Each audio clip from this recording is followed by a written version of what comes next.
Hey, how's it going, YouTube? I'm back in another video, and today I'm going to be talking about why the Dallas Mavericks could be the next super team.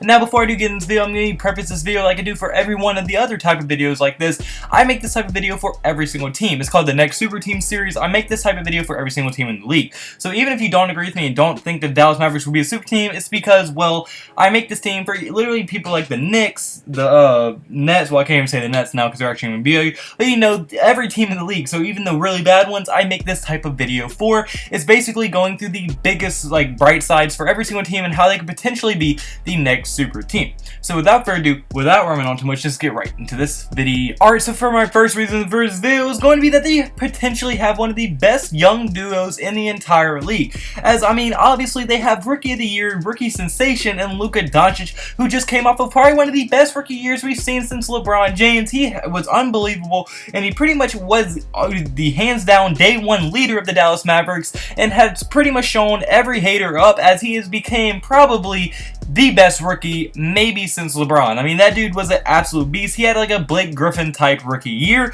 and if it wasn't due to the Dallas Mavericks tanking, they most likely would have made the playoffs last year. And last year in his rookie season, he did average 21 points per game, 8 rebounds per game, and 6 assists per game. And like I said earlier, before they started tanking, they were a legitimate contender, a pretty competitive contender for the 8th seed, but obviously they started tanking for a better pick, and then they traded DeAndre Jordan and Dennis Smith Jr. and Harrison Barnes, and they really became a lot less competitive. But with that being said, they were able to trade for Kristaps Porzingis, who is obviously the other half of this duo, and Kristaps Porzingis is probably one of the most interesting players in the entire NBA, as before he had that horrible injury, he was coming off of an MVP type season. Well, he was during an MVP type season while he got hurt, and a lot of people did forget that. So if he is able to come back from where he was before he did get injured, or just be half of that, he'll still be an all-star level player. As the season he was averaging, the stuff he was averaging during the season that he did get injured was 23 points per game, 7 rebounds per game, and 1.2 assists per game. But that doesn't even take into account that he's a 7-foot big man that can shoot threes and also block shots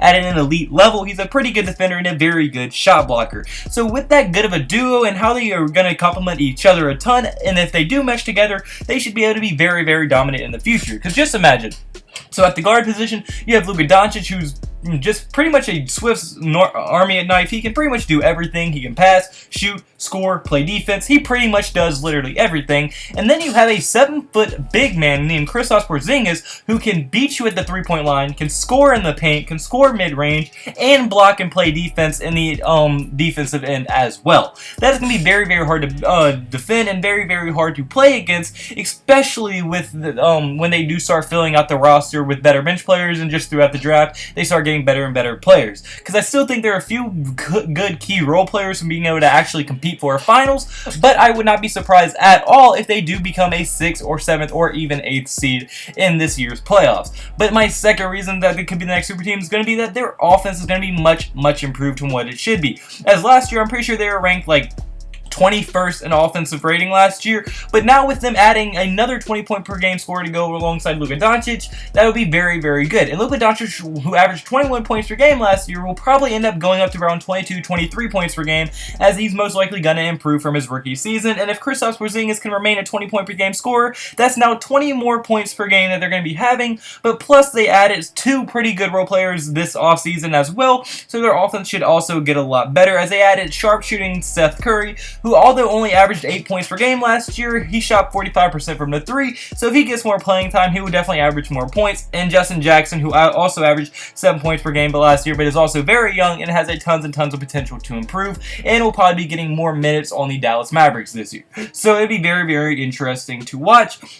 And I would not be surprised at all if their offense is a much, much improved unit from what it was a year before. And also their offensive numbers were kind of tainted due to how much they tanked at the end of the season.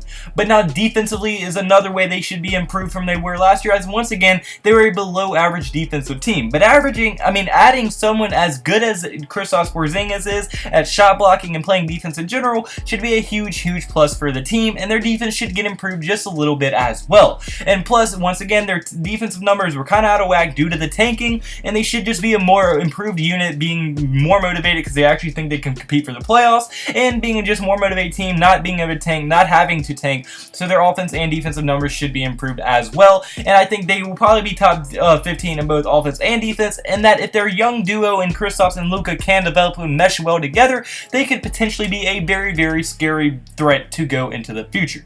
But unfortunately, guys, this is my first video, so comment below. Do you agree with me? Do you think Dallas Mavericks can be the next super team? Do you not? Who do you think? How good do you think they will be? How do you think they'll make the playoffs? I want to hear your thoughts in the comment section below. And if you did like this video at any point, like button and subscribe button would mean the absolute world to me. And also, I hope you have a blessed day. Could I have a blessed day? So you need to have a blessed day. See you in the next video. Goodbye. Boo. Blah, blah, blah.